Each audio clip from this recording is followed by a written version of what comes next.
امروز هم می‌خوایم با هم دیگه یاد بگیریم هارد جدیدی که می‌خریم رو چجوری توی کیسمون بذاریم که قبلا توش هارد بوده و دوتا رو کنار هم استفاده بکنیم و چجوری پارتیشن بندیشون بکنیم.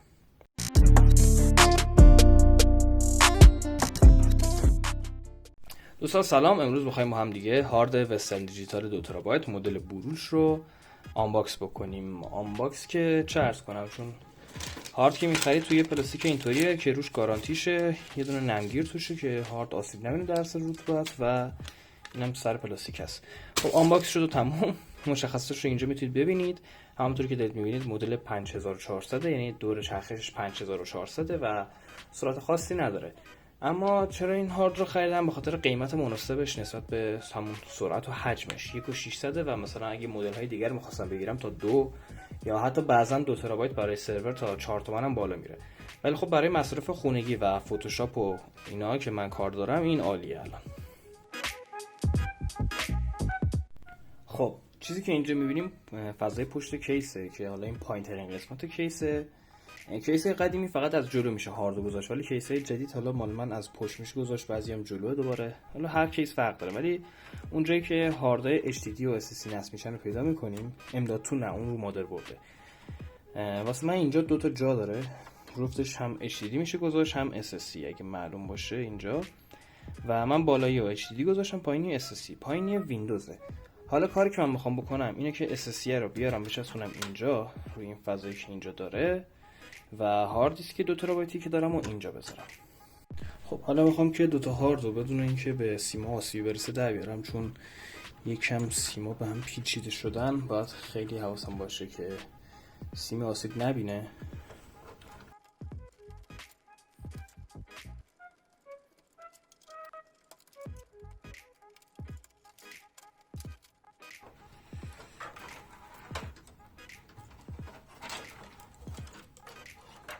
این هارد قبلیمه، چقدر خاک گرفته که همین بلو بود، 1 ترابایت رو ازش کاملا راضی بودم.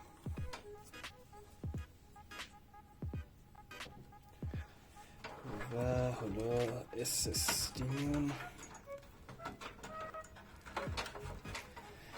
SSD هم اینه، سری گرین بود. زیاد برای SSD همینجوری سرعتش خودش کافیه دیگه، SSD بودنش کافی بود برام. یه سری بلو یا بلک و اینا نگرفتم که سرعتشون بیشتره، حتی میتونستم M.2 بگیرم ولی خب همین برام کافی بوده، پول زیادی بود اون میگرفتن. خب همونجوری که این حالا کیس من اینطوریه، بعضی کیس‌ها شاید اصلا دیگه این تیکه پلاستیکی رو نداشته باشن که هارد یا SSD تون روشون سوار شه. خب یه دوتا پیچ اینجا داریم، یکی اینجا یکی اینجا. این دوتا رو واز میکنیم و SSD رو میذاریم توی این که اینجا میبینید که بعدش وصل میشه اینجا. پیچ اول و پیچ دوم. این SSD خیلی سبک و کوچیک، این هم 240 گیگ. مشخصاتش رو میتونید ببینید، من اینجا بگیرم فوکوس شه. خب خیلی خوب شد. من اول فکر کردم باید پیچ اضافه میگیرم، ولی اگه دقت کنید من معلومه یا نه یه طوری بگیرم نکنید اینجا و اینجا متقارنش هم اون طرف 4 تا برآمدگیه که مثل پیچ میرن توی هارد درایو. حالا بذارید خود هارد رو بیارم بهتون نشون بدم دقیقاً. خب اینم از هارد درایو، من بذارم فوکوس شه. همونجور که میبینید حالا 6 تا سوراخه که مهم نیست، 4 تاش هم کافیه بره. و حتی دوتا اگه ضربدری هم باشه، یعنی به صورت قطری این دوتا رو بزنیم هم کافیه، ولی خب برای هارد زیاد اطمینان بخش نیست، یه ذره ریسکی دیگه، چون هارد اگه بدونید با لرزش یا حتی ضربه ممکنه از کار بیفته. حالا ممکنه کرش کنه یا دیتاتون بپره یا کلا خراب شه و دیگه به درد نخوره. خب من این الان میذارم تو این اول اون پیچو در بیارم. خب پورت ها باید به سمت بیرون کیس باشه و اینم میره اینجا و تمام، سوار شد. درست مثل همون 1 ترابایتیه، جفتشون هم به همین روش الان وصل شدن. خب اول SSD رو وصل میکنم، بعد این دوتا رو میذارم سر جاشون.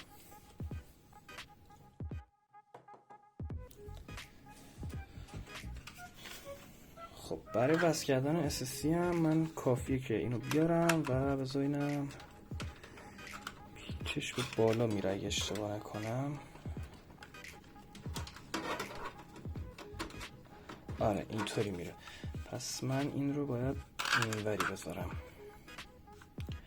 که برای کابلا هم دیگه زیاد پیچ نخورن. خب ما برای اینکه هر نوع حافظه از نوع ساتا، اینایی که دوتا اینجا اینترفیسشون این شکلیه بهشون میگن ساتا. یه سری هاردهای دیگه هم هستن که الان تو این عکس میبینید، به اونا میگن مدل M.2.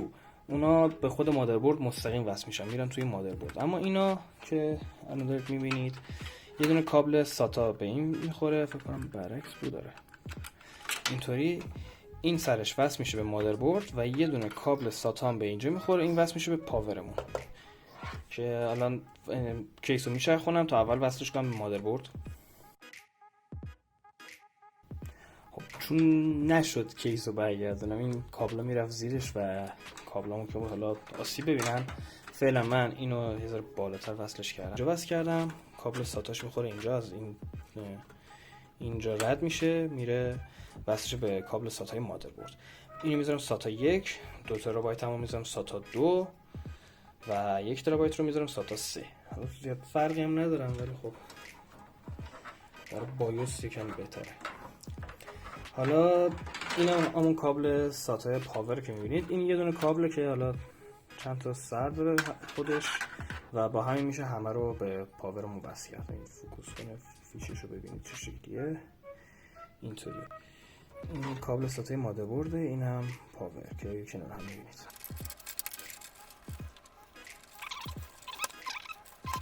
خب اینا هم کابل ساتای مادربردن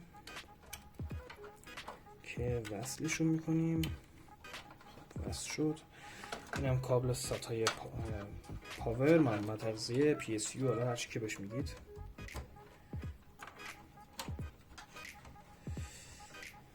خب و یه سرش خالی میمونه، این سرم وصل کنم به SSD. خب من اینو وصل میکنم به SSD و از این شیار رو ردش میکنم و کیسو میچرخونم تا شما ببینید.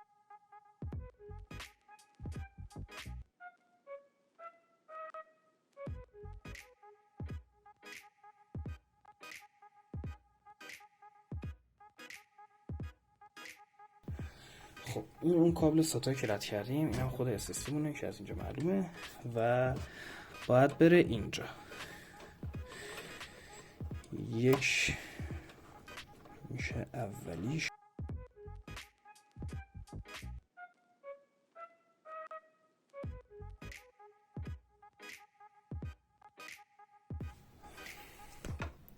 خب الان کابل همه چی وصل شده به منبع تغذیه‌ام که قطعات وصل بودن. 2 تا هارد رو وصل کردم و به مادربردم وصل کردم 3 تا رو به همون ترتیبی که می‌خواستم و حالا میریم که کامپیوتر رو روشن کنیم.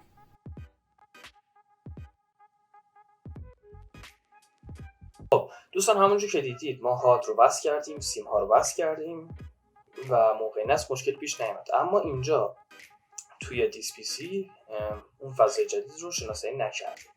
خب ما باید به ویندوز بگیم که چطوری این رو بشناسه و چه روشی حالا پارتیشن بندیش بکنه و این داستان ها که ویندوز بفهم باشه کار کنه.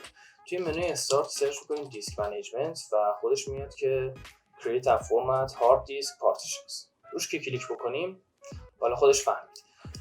از من میپرسه که MBR باشه یا GPT. اینطوری بگیم که برای هارد بالای 2 ترابایت GPT و کمتر از 2 ترابایت MBR بذارید. و حالا من همون MBR رو میذارم که اون یکی هاردام هستن. الان این هارد رو به صورت MBR برامون فرمت کرد. روش کلیک راست میکنیم، میذاریم نیو سیمپل والیوم و نکست. حجم اون والیوم یا درایو رو از همون میپرسه. من میخوام خودش 2 ترابایت کلا یه درایو باشه، پارتیشن بندیش نمیکنم و تو خودش گوشه بندی میکنم. اینطوری من همیشه راحت‌ترم. نکست و درایو ای باشه. بله نکست. NTFS به صورت فرمت شده NTFS. یونیت سایزش همون دیفالت بذاریم. تنظیمات توی تغییر نمیدیم، فقط اگه خواستید میتونید بذارید اکسفت که برای ادیت ویدیو و کلا رندرگیری و بازی هم NTFS بهتره. و بعدش هم فینیش. تمام شد. حالا اینجا که رفرش نخواست خودش فهمید 1.8 ترابایت خودش برام شناسایی کرد.